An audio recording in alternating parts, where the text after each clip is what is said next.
is Tony Wardle, television producer, journalist, blogger, but more importantly, vegan and associate director of Viva, Vegetarians International Voice for Animals. Also founding director of Vegetarian and Vegan Foundation. He's known by another name, but apparently I'm not, he doesn't want me to say it. But I'm going to anyway. It's the grumpy old vegan. Tony. Hello. As they said, I'm the associate director of Viva and the editor of our magazine Viva Life. I don't know how many of you are aware, but badger culling has got nothing to do with TB. It is a cynical government ploy. We've got an election coming. The farmers, the NFU, have asked for a cull, and so they've been given one because every vote counts in this tight election. It is cynical politics. And that's why after the Krebs report, 10-year study, they pulled aside 4 or 5 people who'd expressed a contrary view, got them to make another report. It wasn't adjudicated, it wasn't peer-reviewed, and that's now what they use to justify their cull. But of course, it's not just badgers that are under threat, it's wildlife everywhere, not just in Britain, but all the way across the world. The world's wildlife is disappearing. Why? Why is wildlife under such threat? I'm afraid the answer is very, very simple. It is livestock. Livestock for meat and dairy are now a plague. Poor old animals, it's not their fault, but they are now the biggest threat to the planet. And it all stems from the fact that, I mean, the Tories, I love the Tories, they talk about efficiency. And yet the industry that they protect, the biggest industry on earth, is the most inefficient industry on earth. The conversion rate from good quality vegetable protein to animal protein is anything from about 7 to 17. So 7 pounds of vegetable protein to produce 1 pound of meat protein. And with beef, it can be as high as 17. As a consequence, 70% of the world's agricultural land is now devoted to animal farming. It is the single biggest cause of deforestation. And because of that, it is the single biggest cause of loss of biodiversity, because that's where most creatures live, is in the forest. Now, they lie. Governments just lie. Of all the Amazon land that's been cleared, the millions and millions of acres, it is all used for animals, either directly grazing cattle or growing soya to feed cattle across the world. Europe imports 18 million tons of soya from the Amazon alone. Now, I tackled the government on this. I said, why aren't you putting a block on this? And they said, oh, well, the animal feed that comes from soybeans is merely a byproduct. Soybeans is grown for its oil.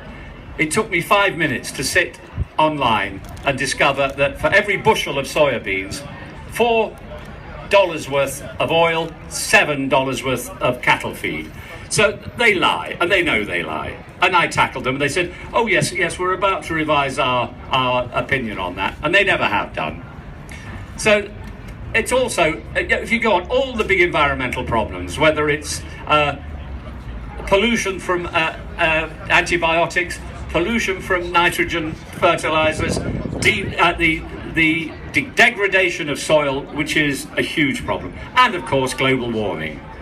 18% of global warming is from animal farming, but it's actually much worse than that, much worse than that, because animals degenerate the soil, and that's one of the biggest sinks for CO2. Also, the trees are chopped down to provide grazing. That's another sink for CO2. So the actual result of animal farming is much greater than the 18% headline values.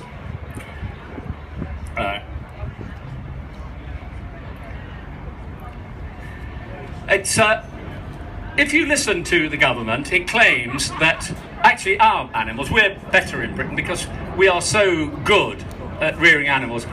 we only produce only 3.5% of global warming gases issued from our animals, and the NFU repeat this without any correction.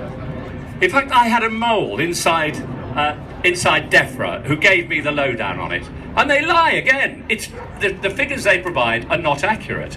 It eliminates and omits all sorts of things.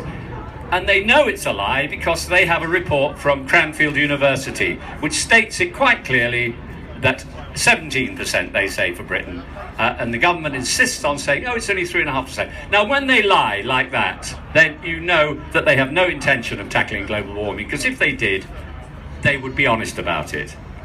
But why does meat and dairy have such prominence? It's interesting. You go back to the potato famine in Ireland.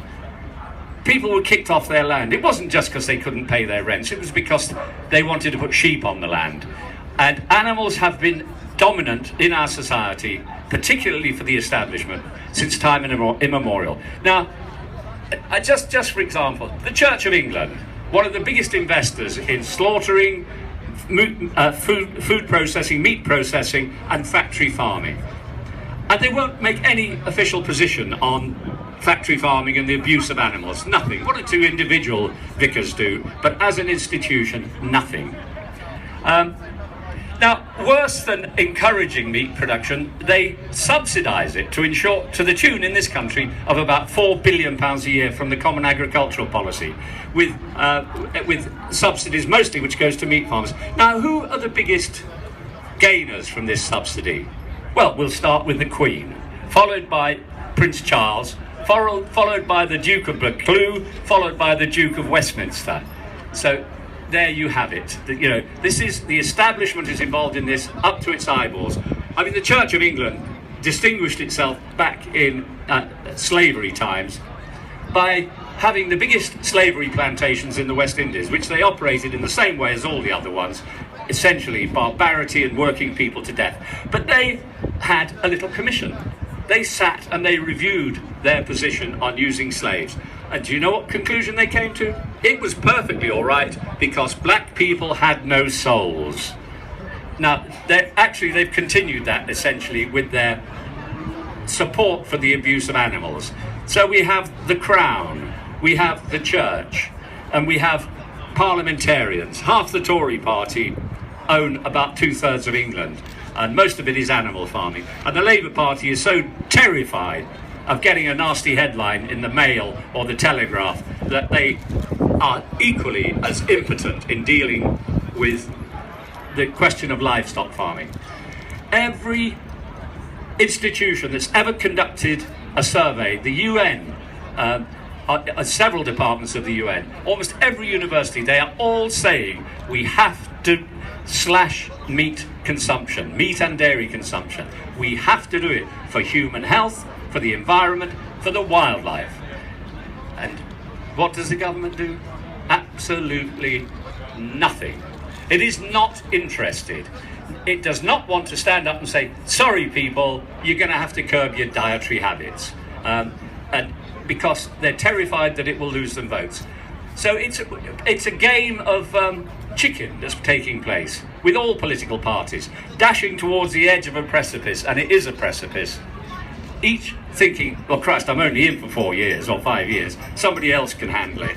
And so it goes on, and we're getting closer and closer and closer to irreversible climatic change and all the other issues, which in the end will be almost as damaging as global warming. So if we want to save wildlife, we have to actually tackle the real issue behind it, and that is the misuse of land to grow animals to eat. I mean, let's forget the cruelty of it for a minute. That's another issue.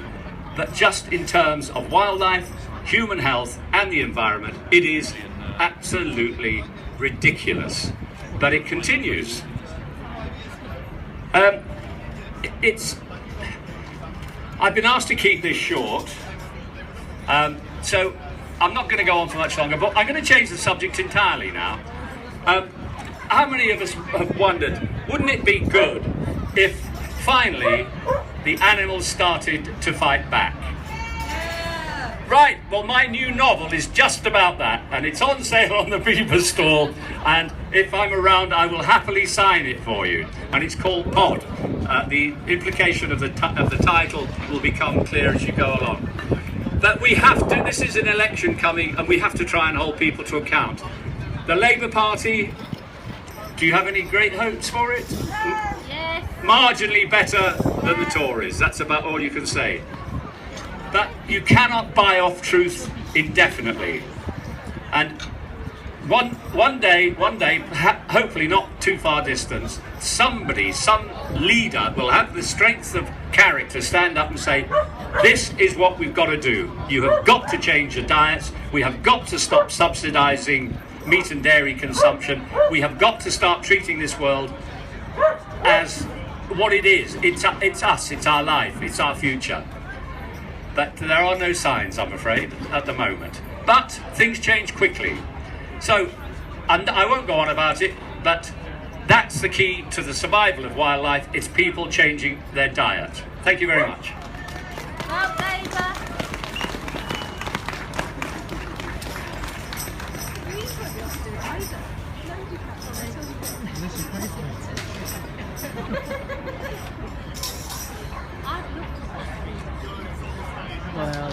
Well, vote Green next door, in a lot of places.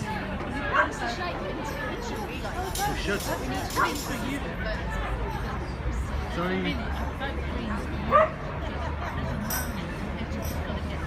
Just got it. I mean, it's such an important election. Yeah, that's fine. Just lobby.